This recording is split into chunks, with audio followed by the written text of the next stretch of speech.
روزے کے بارے میں تعلیم۔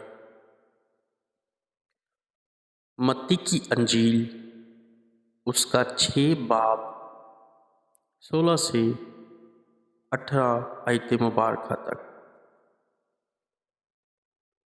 اور جب تم روزہ رکھو تو ریاکاروں کی طرح اپنی صورت اداس نہ بناؤ، کیونکہ وہ اپنا منہ بگاڑتے ہیں تاکہ لوگ ان کو روزہ دار جانیں۔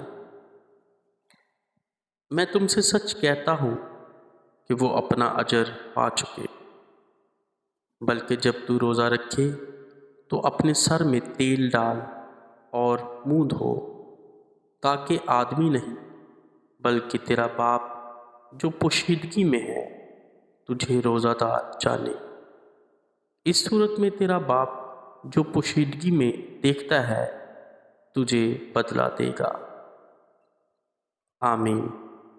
آپ سب سے درخواست ہے کہ ہماری ویڈیو کو دیکھنے کے لیے ہمارے یوٹیوب چینل کو سبسکرائب کریں اور ساتھ دیے گئے بیل آئیکن کو بھی پریس کریں تاکہ آنے والی تمام ویڈیو آپ تک بر وقت پہنچے۔ شکریہ۔